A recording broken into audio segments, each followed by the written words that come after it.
बाद क्या कुछ कह रहे हैं आपको सुनाते हैं। कार्यशाला कार्यक्रम के अवसर पर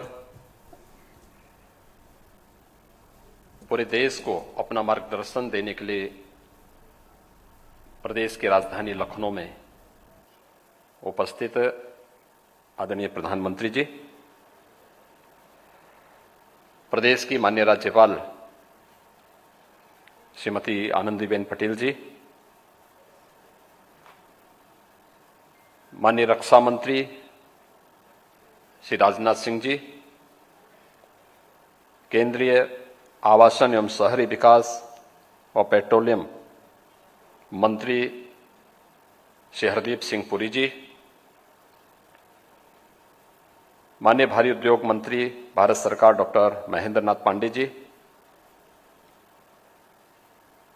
भारत सरकार के राज्य मंत्री श्री कौशल किशोर जी,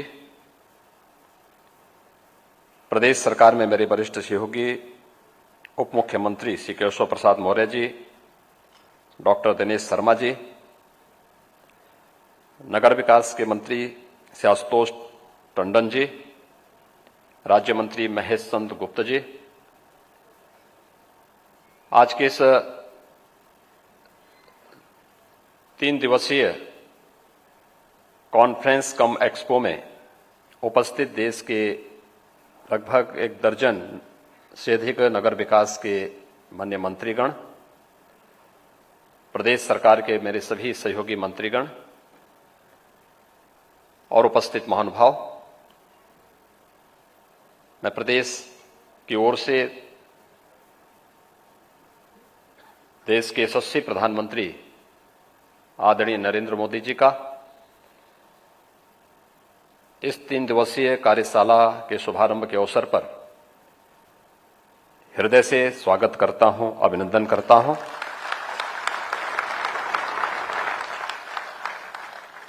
मैं आभारी हूं आदरणीय प्रधानमंत्री जी का कि उन्होंने इस महत्वपूर्ण कार्यशाला के लिए उत्तर प्रदेश की राजधानी लखनऊ को चुना है, क्योंकि देश की सबसे बड़ी आबादी के राज्य उत्तर प्रदेश के लिए अर्बनाइजेशन कितना महत्वपूर्ण है, यह विगत 4.5 वर्ष के दौरान प्रदेश के अंदर आदरणीय प्रधानमंत्री जी के मार्गदर्शन में, उनके निर्देशन में जो तमाम प्रकार की योजनाओं ने शहरी परिवेश को बदलने और प्रत्येक नागरिक के जीवन में व्यापक परिवर्तन लाने में जो सफलता प्राप्त की है, आज यहां पर उसके कुछ उदाहरण प्रदर्शित प्रदर्शनी के माध्यम से भी देखने को और समझने को प्राप्त हो सकते हैं। उत्तर प्रदेश सरकार अपनी उन उपलब्धियों के साथ देश के सामने और देश के अंदर नई तकनीक और अर्बन डेवलपमेंट के क्षेत्र में जो कुछ नया देखने को मिल रहा है, यह सब उत्तर प्रदेश वासियों को और उत्तर प्रदेश के नगर निकायों को भी देखने को प्राप्त होगा। इसके लिए मैं माननीय प्रधानमंत्री जी का, प्रदेश शासन और उत्तर प्रदेश की जनता की ओर से हृदय से आभार व्यक्त करता हूं। मैं स्वागत करता हूं माननीय रक्षा मंत्री जी का, जो इसी लखनऊ के माननीय सांसद भी हैं। इस 3 दिवसीय कार्यशाला के उद्घाटन कार्यक्रम में आज उनका यहां पर मार्गदर्शन प्राप्त हुआ है। मैं स्वागत करता हूं केंद्रीय आवासन और शहरी विकास के मंत्री माननीय श्री हरदीप सिंह पुरी जी का,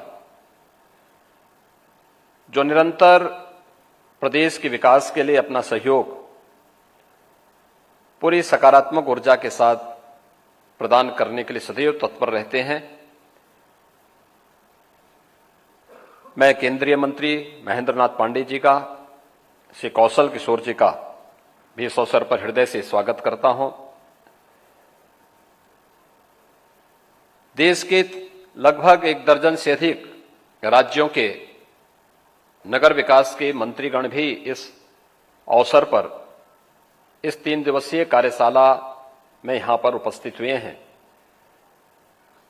उन सब का भी मैं प्रदेश सरकार की ओर से हृदय से स्वागत करता हूं। मुझे इस अवसर पर बताते हुए प्रसन्नता की अनुभूति हो रही है कि उत्तर प्रदेश ने विगत 4.5 वर्ष के दौरान अर्बनाइजेशन में कुछ नई उपलब्धियां हासिल की और खासतौर पर एक लंबे समय से जो मांग हो रही थी कि 25,000 की आबादी की जो बड़ी ग्राम पंचायतें हैं इनको नगर निकाय के रूप में मान्यता प्राप्त हो, शहरी क्षेत्र के नगरीय क्षेत्र के दायरे को विस्तार दिया जाए। 2017 के पहले उत्तर प्रदेश के अंदर कुल 654 नगर निकाय थे, आज इनकी संख्या बढ़कर के 734 हुई है और इन 734 नगर निकाय के माध्यम से प्रदेश की एक बड़ी आबादी को हम लोग बुनियादी सुविधाएं उपलब्ध करवाने का कार्य कर रहे हैं। स्वच्छ भारत मिशन इस देश के अंदर न केवल नारी गरिमा के लिए बल्कि प्रत्येक नागरिक के जीवन में स्वस्थ भारत की परिकल्पना को साकार करने में भी मील का पत्थर साबित हुआ है। आदरणीय प्रधानमंत्री जी ने 2 अक्टूबर 2014 को स्वच्छ भारत मिशन की घोषणा की थी और उस मिशन में सबसे बड़ी बाधा के रूप में उत्तर प्रदेश को देखा जाता था। 2017 के बाद उत्तर प्रदेश के अंदर ग्रामीण और शहरी क्षेत्र में 2,61,00,000 से अधिक व्यक्तिगत शौचालयों का निर्माण हुआ और मुझे बताते हुए प्रसन्नता है कि नगरीय क्षेत्र इस दिशा में उत्तर प्रदेश के अंदर हमारे 652 जो नगर निकाय हैं ये पहले ही ओडीएफ हो गए थे, जिनमें से 595 ओडीएफ प्लस के लक्ष्य को भी प्राप्त कर चुके हैं और 30 नगर निकाय ओडीएफ प्लस प्लस के लक्ष्य को प्राप्त करने में जिन्हें सफलता प्राप्त हुई है। आजादी के बाद एक सपना था आवास का, हर गरीब के पास अपना आवास हो, आवास के नाम पर टोकन मनी नहीं बल्कि उसको पूर्ण आवास प्राप्त हो। यह सपना आजादी के बाद 2014 में साकार होता हुआ दिखाई दिया और मुझे बताते हुए प्रसन्नता है कि उत्तर प्रदेश ने ग्रामीण और शहरी क्षेत्र में अब तक 42 लाख से अधिक परिवारों को एक आवास उपलब्ध करवाया है और उत्तर प्रदेश के अंदर अगर शहरी क्षेत्र में हम देखेंगे तो 17 लाख से अधिक लोगों को ये आवास हम उपलब्ध करवा चुके हैं, जिनमें 9 लाख आवास बनकर के तैयार हुए हैं। आदरणीय प्रधानमंत्री जी के कर कमलों से आज 75,000 आवासों में गृह प्रवेश का कार्यक्रम भी कुछ ही देर में प्रारंभ होगा।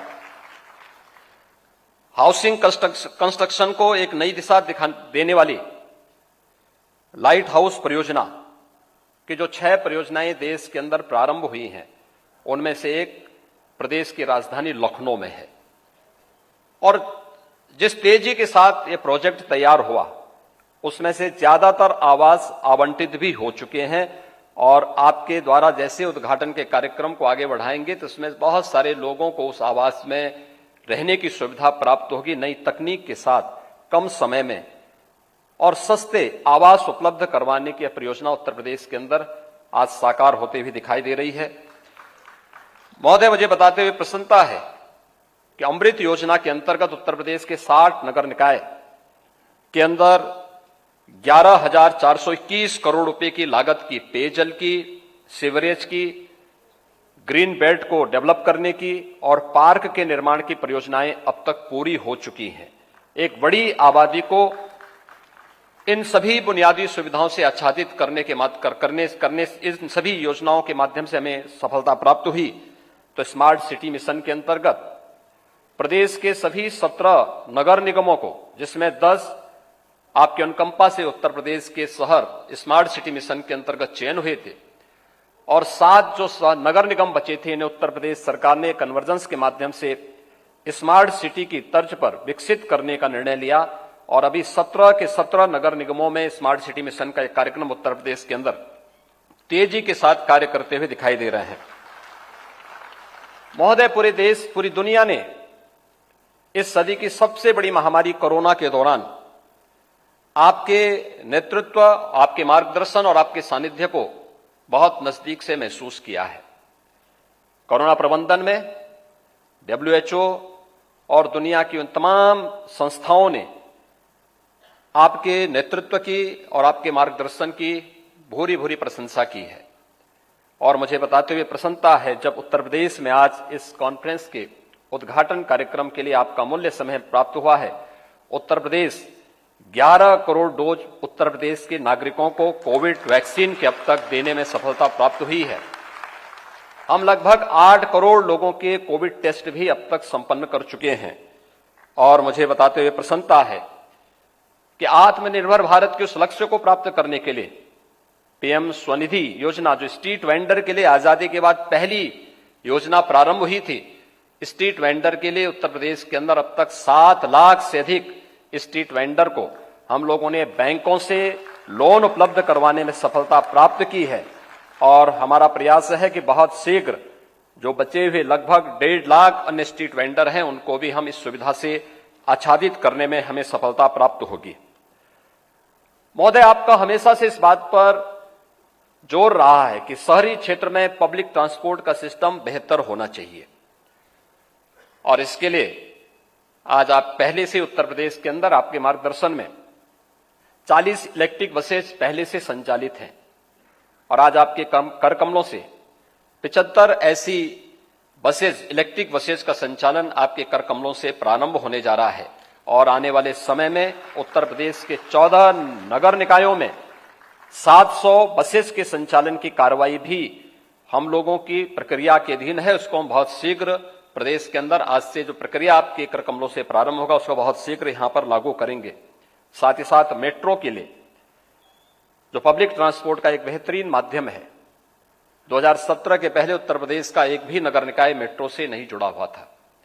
आज उत्तर प्रदेश के 4 नगर निगम, लखनऊ, गाजियाबाद, नोएडा और ग्रेटर नोएडा में मेट्रो का सफलतापूर्वक संचालन हो रहा है। कानपुर में नवंबर के अंत तक मेट्रो का संचालन हो जाएगा। आगरा में मेट्रो का कार्य युद्ध स्तर पर चल रहा है। और साथ ही साथ अगर हम देखें तो रीजनल रैपिड ट्रांजिट सिस्टम यानी रैपिड रेल दिल्ली, गाजियाबाद, मेरठ, इस पर युद्ध स्तर पर कार्य चल रहा है।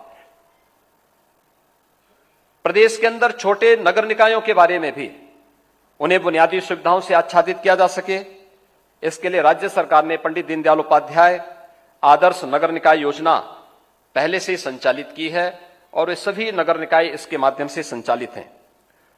नगरीय क्षेत्रों में अल्प विकसित और मलिन बस्तियों में आधारभूत संरचनाओं के लिए भी प्रदेश सरकार ने मुख्यमंत्री नगरीय अल्प विकसित व मलिन बस्ती विकास योजना प्रदेश के अंदर संचालित हो रही है, जो उन क्षेत्रों में बुनियादी सुविधाओं को उपलब्ध कराने के लिए अपना कार्य कर रही है। महोदय, आपके मार्गदर्शन में प्रयागराज कुंभ को देश ने और दुनिया ने देखा है। कुंभ स्वच्छता का, सुरक्षा का और सुव्यवस्था का एक मानक प्रस्तुत कर सके।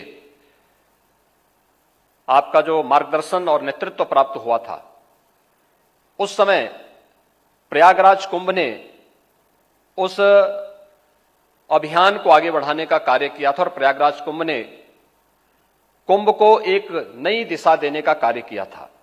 और मुझे बताते हुए प्रसन्नता है कि प्रयागराज कुंभ की जो नोडल विभाग था हमारा, वह नगर विकास विभाग ही था, जिसने प्रयागराज कुंभ को पहली बार स्वच्छता, सुरक्षा और सुव्यवस्था का एक नया मॉडल प्रस्तुत किया था। क्योंकि कुंभ के बारे में इस बात की चिंता थी कि ट्रैफिक मैनेजमेंट कैसे होगा, सुरक्षा की व्यवस्था कैसे होगी।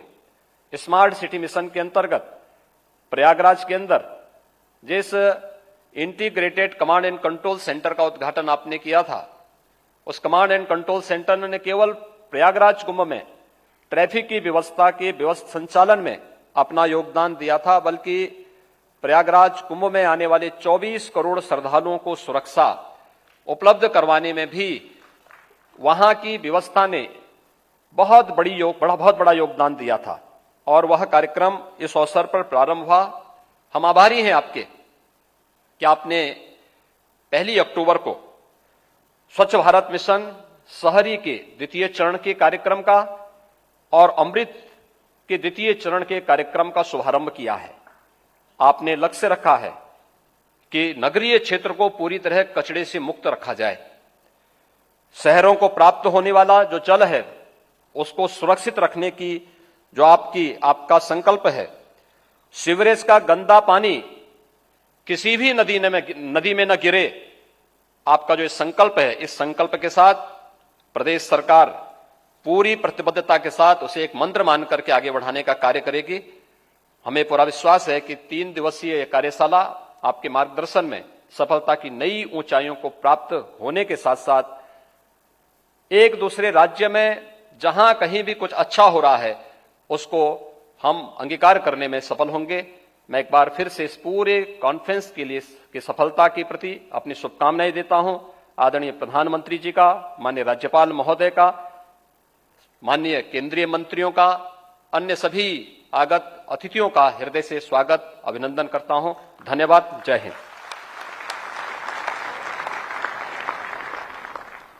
को जो इंदिरा गांधी प्रतिष्ठान में बोल रहे थे और केंद्र सरकार, प्रदेश सरकार के द्वारा जो विकास कार्य किए गए हैं उनके बारे में जानकारी दे रहे थे।